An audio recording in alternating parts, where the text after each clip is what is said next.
Welcome to the Great British Quilter podcast. I'm Sarah Ashford, and as a modern quilter and founder of the Great British Quilter Instagram Challenge, I've spent the last 3 years galvanising and championing British quilters and the quilting industry.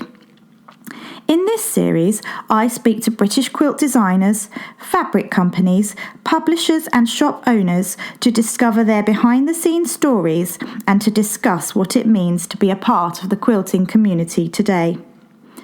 Enormous thanks go to our sponsors Bernina, the choice of the enthusiastic quilter worldwide, and to Orifil. With their help, we've been able to bring this inspiring podcast to you. Nicholas Ball is a 34-year-old quilter from Cardiff, South Wales. After graduating from art school with a BA Photography honours in 2006, it would be some years before the quilting bug bit. With a thrifty sewing machine purchase and some fabric of questionable quality, he made his first quilt top, which still languishes unfinished in the darkest recess of his sewing room. After cutting his teeth on traditional quilting, he soon became disillusioned with precise patterns and cutting lists and sought a new way to better express himself in fabric. He credits his love of liberated sewing to his vegetable patch quilt. Made in 2014, this quilt was inspired by the lines and textures found inside leeks and cabbages. It was this quilt that set Nicholas on the path to becoming the quilter he is today. Nicholas's aesthetic is an organic one, and he takes a lot of inspiration from the natural world, from plants, animals, and the textures of nature. He has taught improv quilting both nationally and internationally, and was a co-host on the QNN TV show Quilt Monkey, alongside UK quilter Katie Jones. In December 2018, he appeared on the Craft Around the Country segment of Kirsty's Handmade Christmas to showcase his love of improv to a wider audience. His debut book, Inspiring Improv, was published by Lucky Spool in April 2019, and a coordinating Orifil thread collection followed in August, launched at the Festival of Quilts in Birmingham. When he's not at home, Nicholas works for Bernina UK. His role as a product educator sees him travelling the country, supporting Bernina's network of dealers, offering quilting and accessory days, making projects for the newsletter, and attending shows like the Festival of Quilts and the Knitting and Stitching Show. I travelled to Cardiff, where I met Nick at the Bernina offices where he works.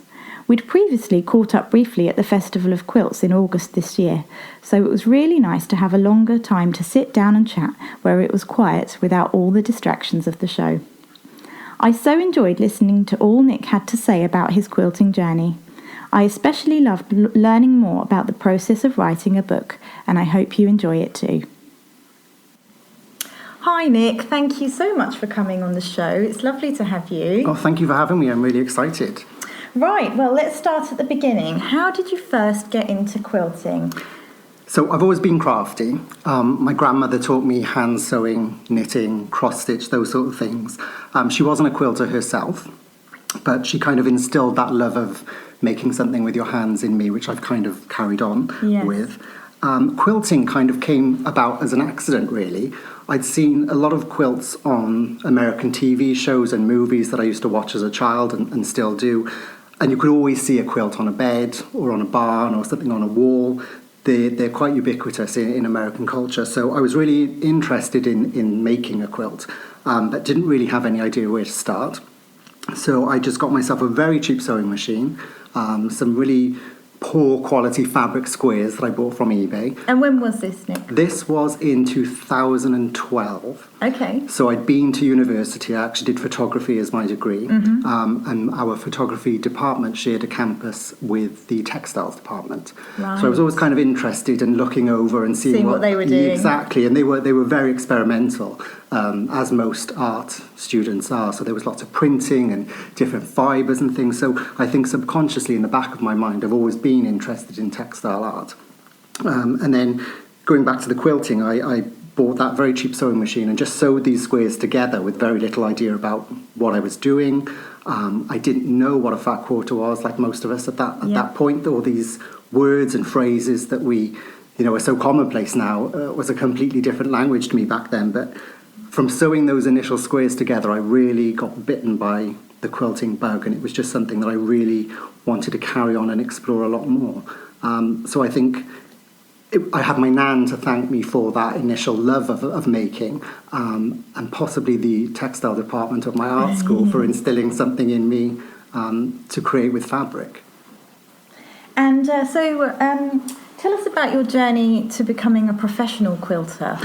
Okay, so everything seems to have just snowballed recently, but when I started, it was very much for me. So I never intended it to be anything other than a hobby. So just a way to, to fill my free time and do a creative outlet through making something. So I began a blog, which is long abandoned, I have to admit. It is a shame, but I began a blog just as a way to document my process, really, like a lot of other quilters have done and still do.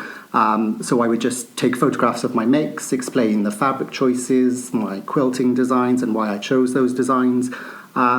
And then I started to get a little bit of a following on that blog, which came as a complete surprise to me at that point. I didn't really think that anyone would be interested in what I was making or really want to read about my processes. But they did, and I could see that the subscribers to the blog were going up and the numbers were going up, so that was nice. And blogs were very popular, weren't they? Absolutely. There was a big rise in quilting blogs, and it was a great sort of place for inspiration and, like you say, learning about other people and their journeys.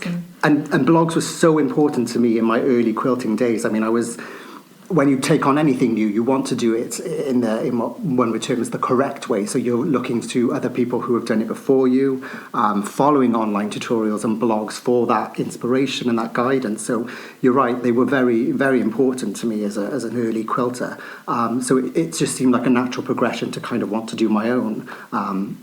And then when people started commenting on my posts and asking me about how I'd done things, it was a bit of a shock at first. But that then led to magazine submissions. So my first printed pattern or published pattern was actually on the Fat Quarterly e-zine. Yes, which seems like such a lifetime ago. But the fact that somebody was willing to ask me to create something that I could share with other people was, fantastic. And then that kind of, as I said, snowballed. So I began to be asked to be in Quilt Now magazine. I was doing a lot more on social media at that point. I discovered Instagram and began sharing my work that way. And inevitably, when you put yourself out there in that way, you're open to a much wider audience. So more people began approaching me, which led to teaching workshops.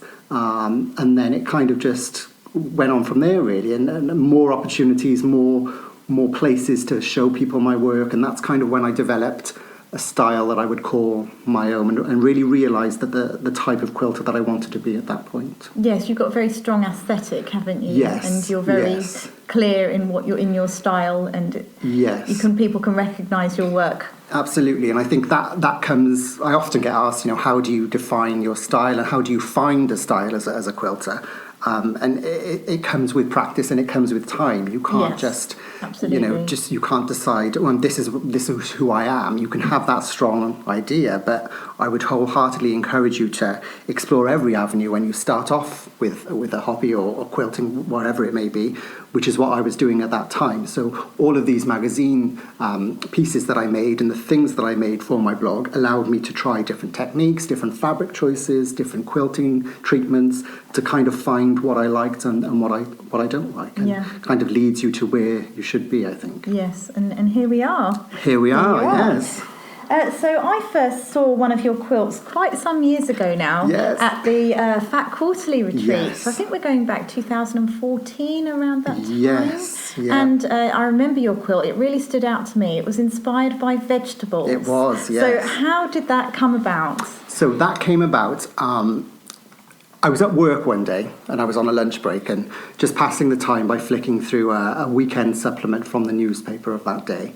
And there was a recipe section. Randomly just flicking through, and there was a recipe for a leek tart. It kind of caught my attention because I love leeks, and being Welsh, I kind of have this affinity with leeks. So I read through the recipe, and then accompanying the recipe was this photograph of the tart, as well as a leek that had been chopped, so you could see all the layers and the sort of rings that made up that leek. And it was just a real, and it sounds cliche to say, but a light bulb moment. And I do believe you can have these light bulb moments, and that was definitely one of those. I was so fixated by the patterns within that leek. All I could think about was how could I translate that into fabric. So I went home, I raided the stash for all the greens that I could find. And again, we're talking, quite a long time ago, so my stash was quite minimal. I didn't have all the wide range of fabrics that I have now, so I was really working with what I had. And I had no idea how to start to even begin to make that leek become this physical, touchable, tangible object. But I just began sewing bits of fabric together, looking at lots of other reference photos, and that kind of led to what is now called my leek block. Right. And that was just such an amazing time of creativity when I was squirreled away in the attic at the time of our old house where, my namesake comes from, Quilts from the Attic. Yes. I was sewing everything in this very small attic. But it was wonderful, and the feeling that I had from creating that wasn't following a pattern, there wasn't a cutting list, there weren't any step-by-step instructions, it was so liberating that then that led on to me exploring more vegetables and more textures and patterns of vegetables. Kind of a little bit obsessed with vegetables, actually, and people kind of, refer to me now as, the vegetable man, you're the vegetable man. But those early blocks culminated together to make what I call my vegetable patch quilt, which was just such an eye-opening experience for me. And I do credit that quilt wholeheartedly for allowing me to discover the type of quilter that I am. And it really is because of that quilt that I'm here chatting to you today. So it's amazing, isn't it? One recipe in a magazine has led to your whole quilting journey. And something so random, and you would never imagine that just by reading an article about a recipe would define a whole aesthetic. It's just fantastic. And your whole career. Yeah. It's amazing, fantastic. Isn't it? It really is. So, vegetable quilts feature in your new book, Inspiring Improv. Yes. So why are you so drawn to the improv style? Is it what you were just saying, because there's no rules as such, you can just go with the flow and your own creativity? Yes, that's exactly it. So just touching back on when I was an art student and doing my photography degree, so I totally believe it's very important to learn the fundamentals, whatever you're doing, so be it photography, quilting, knitting. You have to give yourself a firm foundation. It's only once you've got that firm foundation that you can then go off and explore other tangents. So, and they say that, don't they? You can only break the rules when you know the rules. And that is, I agree 100% with that. So in my photography career, for example, I started off quite traditional, so I was doing lots of landscapes and nice portraits of people, and it was only as I began to find my feet as a photographer that I kind of started to blur my negatives intentionally and cross-process them. So I was kind of building this look, and it was exactly the same with my quilting career. I'd learned the fundamentals and the basics from the blogs and from the the Instagram and all of those sort of things. But I knew that the minute I made that vegetable quilt, that improv was the way for me and the style of quilting that I liked best.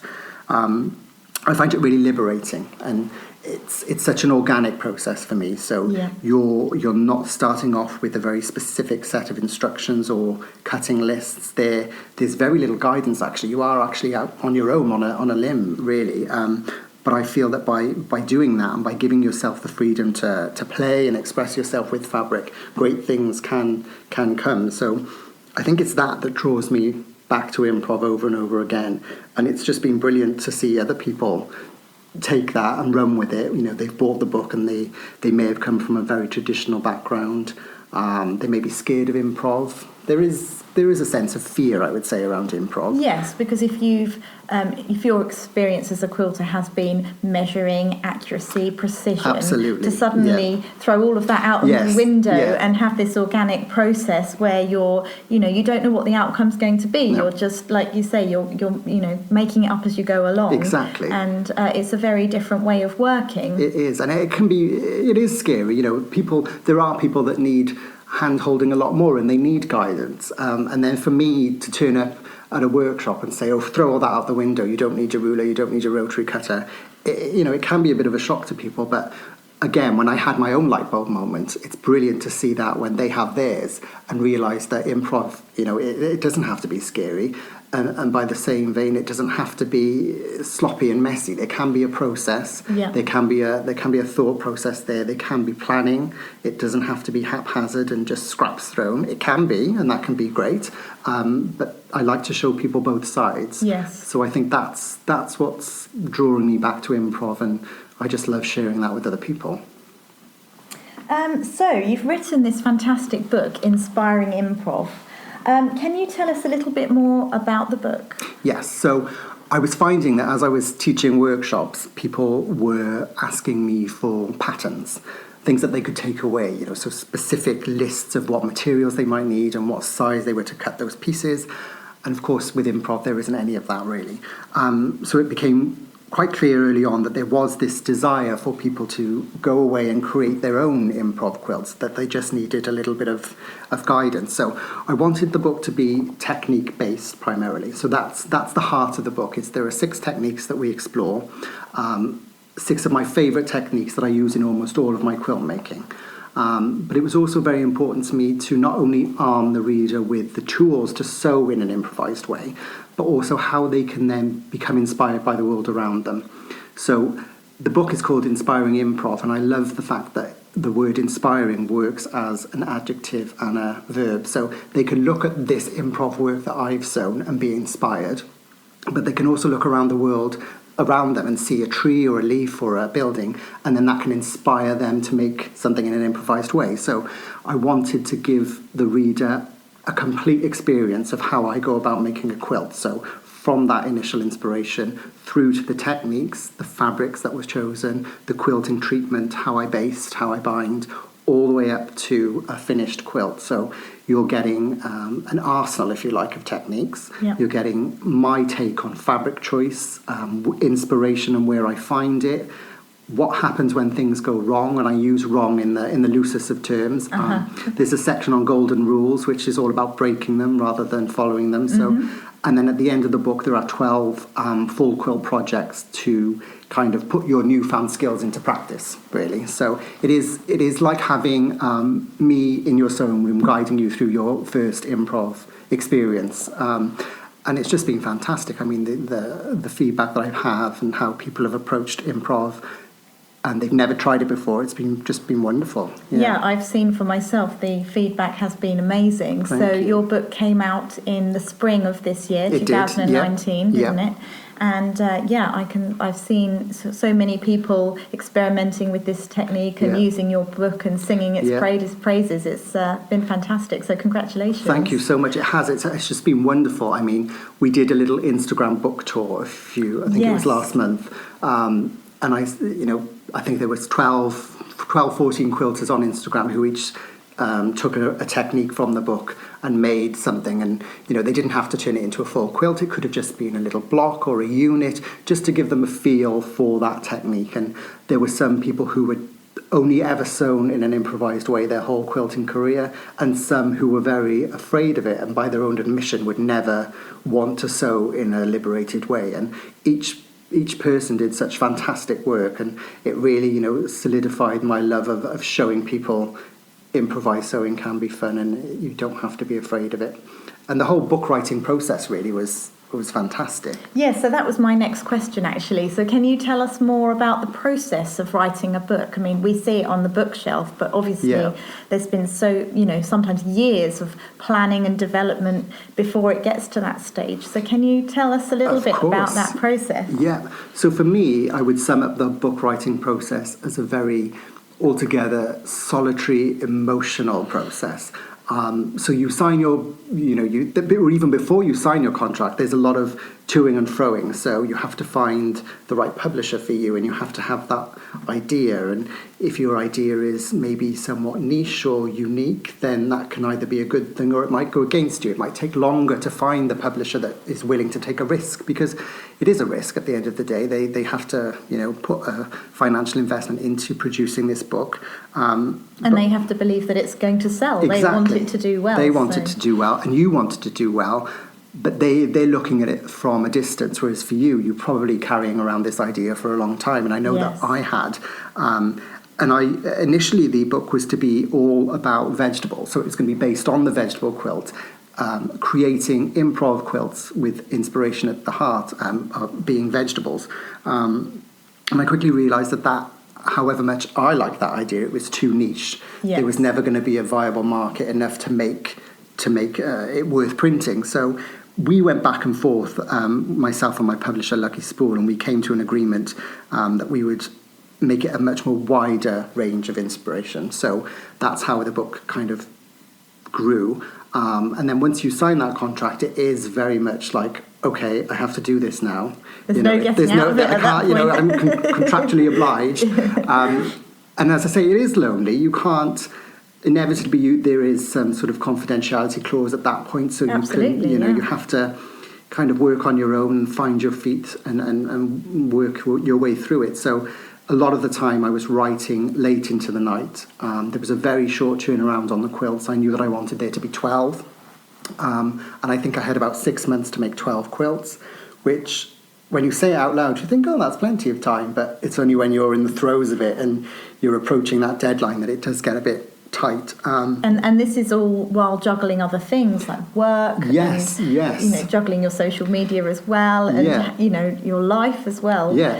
There's so many other things going on in a 12-month period. Absolutely. So to be able to turn around a whole fantastic book, Yeah. I mean, it's a mammoth task, isn't it? It is, and as you know, probably more than anybody else, social media is like a full-time job. It's so consuming of your time, but without that, I mean, it makes it more difficult to promote something that you might be working on. So I knew that social media was very important, and I had to maintain that alongside, as you say, my day job, and then writing and making these quilts. So it was a very stressful time. And as you let more people in, so I mentioned that it's quite solitary during the making and writing process, and then of course you get editors come on, and copy editors and technical editors, and then you start to introduce a design team and photographers and things like that. So more and more people are coming on board, and they're coming from a good place. They want you to do well, but as the creator of something, you always have that little bit of, oh, I'm putting this out into the wider world now, and how is it going to be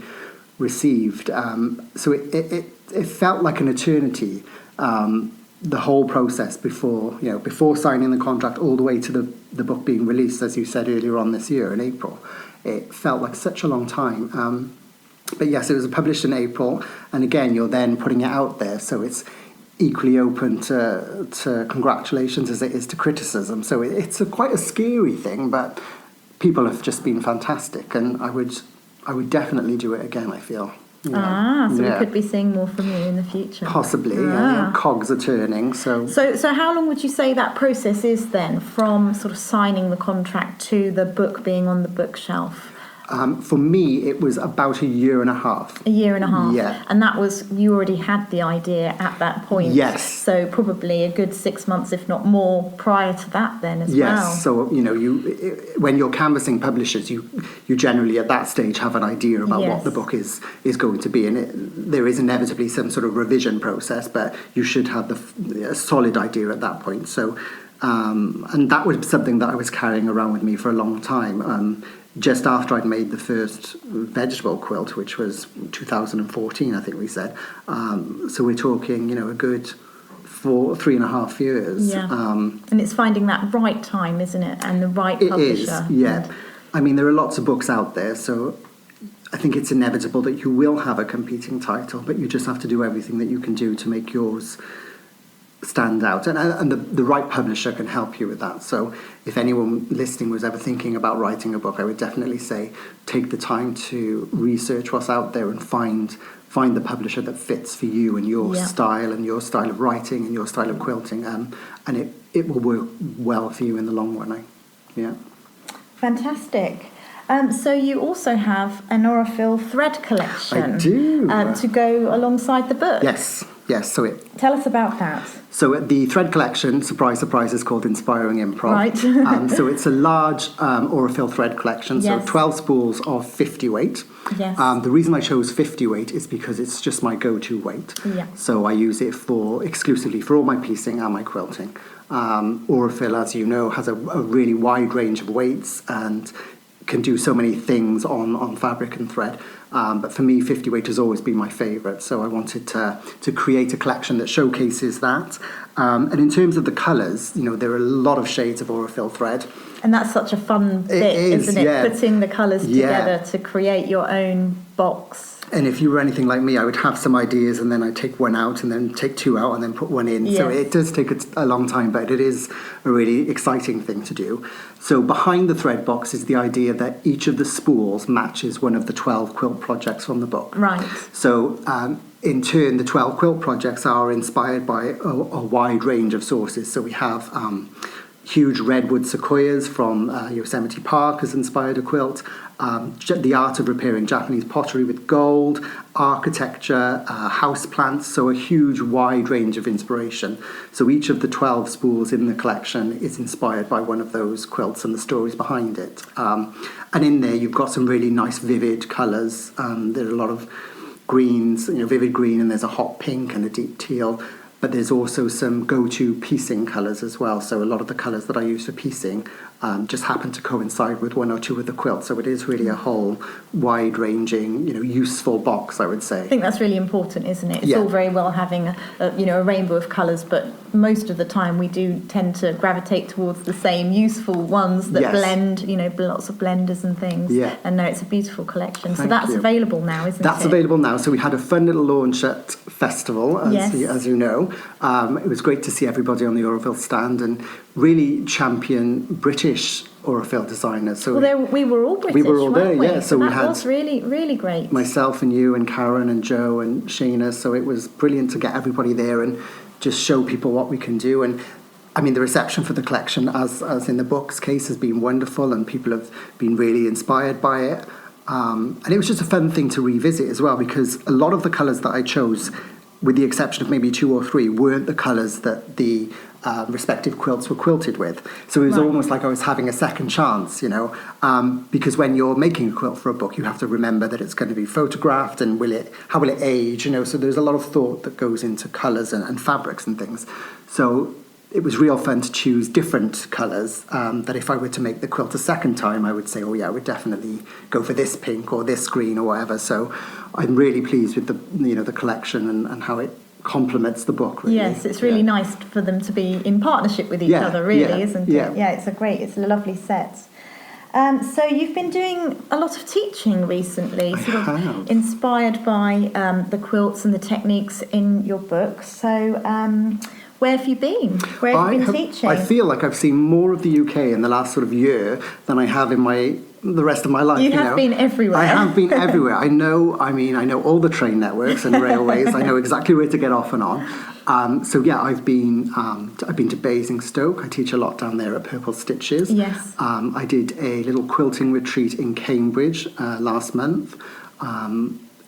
In the next few months, I'm in the Southwest Modern Quilt Guild. Yes, you're coming down to visit you. Edinburgh Modern Quilt Guild in October. And then looking into next year, there are some dates in Exeter and Basingstoke again. So it's really nice to get out on the road. I love teaching. I mean, apart from writing about quilting, I think teaching quilting to other people is one of my favourite things to do. It's so rewarding, isn't it? Connecting with other quilters, meeting them, sharing your skills. Yeah. And what I love about teaching improv quilting is, so we would teach a technique, say, so it might be freehand curves or it might be triangles. So everybody is taking this technique and doing it exactly as you taught them. But because there's no set measurements or there's no patterns or templates, everybody's interpretation of that technique is different and unique. And you have some people who I've taught who have given the technique a go and they appreciate it, and others just run with it and they're putting spins on it that even I wouldn't imagine. They're making huge quilts, they're making wall hangings, cushion covers, and just really, really embracing this liberated way of sewing. And that's so great, isn't it, to think that you're the starting point. You've given them that seed of inspiration, and then they've just gone and done their own thing and run with it, and most of the time loved it and really enjoyed the process. And I think that's the most rewarding, is when you see somebody who may have had a hesitancy or may have been a little bit nervous about improv quilting, and you go around the table in 2 or 3 hours and they've made so much progress, and they're telling you how they're going to go home and carry on with the project. It's just fun. It's That's so brilliant. rewarding. Yeah, that's great. So you also work for Bernina UK. I do, yeah. So what does your role entail working with Bernina? So I've been with Bernina for about 2 years now, just coming up. God, time goes quickly, so doesn't it? Fast. My goodness. I actually started just a month after I signed my book contract. So my old job, I had a lot more time off. So I had all this expectation of being able to, leisurely sew these 12 quilts. And then I got offered the job at Bernina. Which, of course, you couldn't turn down. down. No way I could turn that down. So I had to fit it in. But no, it's fantastic. Every day is different. So essentially what I'm doing is I'm on hand to advise people or owners of Bernina sewing machines if they're having a difficulty, or if they can't remember how to do a buttonhole, or if they want to make a patchwork quilt and they don't know what foot to use. So we get all manner of queries coming through our helpline, which is sort of the heart of what we do. We have a brilliant dealer network in the UK, so Berninas are only sold through authorised dealers, so we supply training and support to dealers. My colleagues and myself will go and visit a dealer and put on a day, so that might be a quilting day or an accessory day, just to show people what they can do with their machines. We make projects for the newsletter, so Bernina releases a newsletter monthly, and inevitably there is what we call a foot of the month that goes with that newsletter. How do people sign up for that newsletter? If they go to bernina.com and then choose at the top UK, and there'll be a space on the top to enter their email address in, and they'll get a notification of all the offers that are on that month. They'll get the projects that go with the foot of the month, and the foot of the month is a really good way to see how a certain accessory is used that you may not be aware of. So Bernina has a really wide range of feet, so really obscure things like rufflers and non-stick soles and lots of other unique feet. So it's great to see how those feet are used. So by signing up for that newsletter, you'll get access to those projects. So it's myself and my colleagues that make those. And then, of course, we're attending shows like Festival of Quilts, which we've just recovered. I don't know about you, but I'm still trying to recover. I mean, it seems like a lifetime ago, but it was only a few weeks. But I'm still feeling the. It wears you out, doesn't it? It does. Shows are very tiring, but fantastic. I mean, one Great of the fun. best festivals I think I've been to. Not least of all because the book was there and the thread collection, but I got to see a lot more people. So that.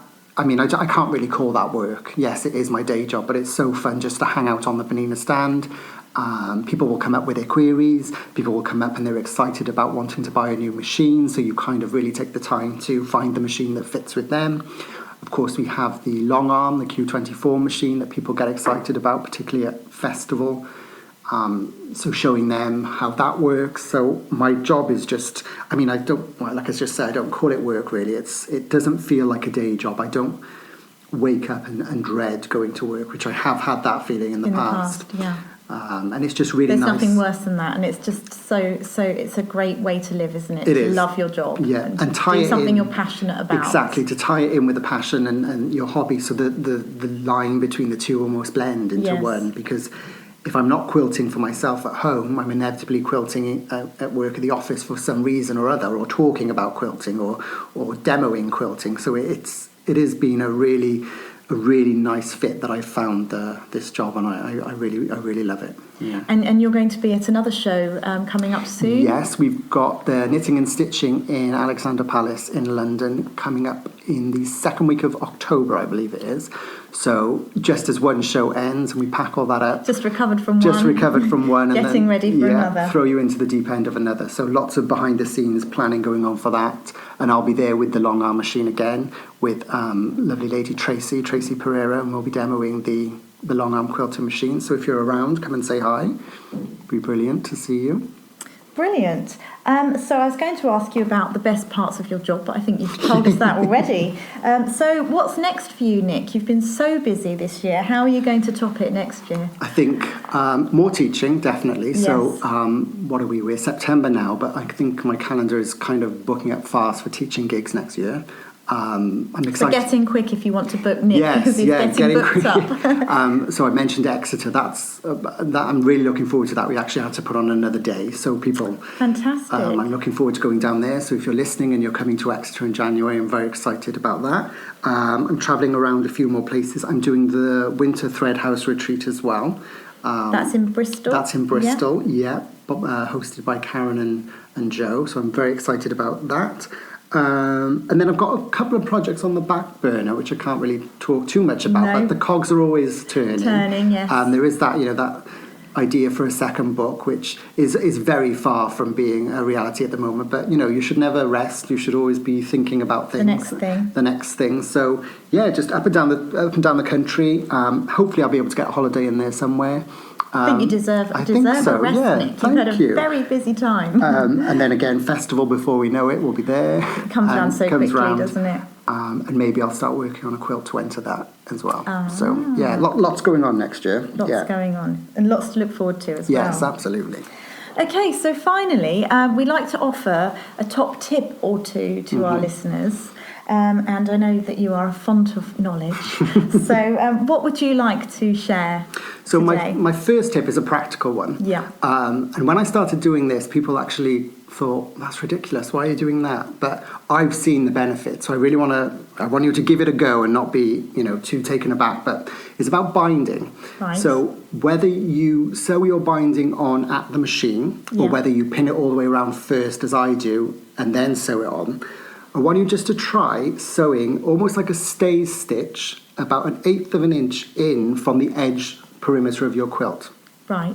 So where you have all your layers on that edge, if you sew down there before you fold your binding over, I feel that gives me a much crisper result. So whether you're folding that binding over to machine sew on the other side, or if you're finishing it by hand like I do, by securing that edge, when I'm putting it through my fingers and folding that binding over, having those layers secured really gives me a much nicer, crisper line. So I did get some strange looks when I first talked about that as to why I would bother even doing that. But just that extra step just really makes everything nice and finished flat for me. Finished. So, yeah. And then my second tip is a bit more of a general one. But not necessarily related to improv quilting, could be related to anything. It's just don't be intimidated by a different way of doing things. So whether you are a traditional quilter or whether you want to try improvised organic style quilting, just give it a go.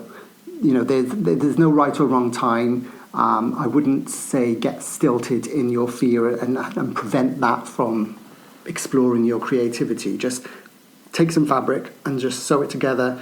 Maybe try cutting in a seam without your ruler and just see where that leads you. So try and leave that intimidation at the door and go for it. Brilliant. Well, thank you so much, You are Nick. very welcome. It's been great to chat to you. Such an interesting journey you've had, and all the best for the future. Thank you so much, Sarah. Thank you. Thank you once again to our generous sponsors, Bernina, the choice of the enthusiastic quilter worldwide, and also to Orifil. With their help, we've been able to bring this podcast to you, and we thoroughly hope you've enjoyed it. If you have, we would love it if you would rate, review, and subscribe to the Great British Quilter podcast. Please do tell your friends and spread the quilty love. Thank you.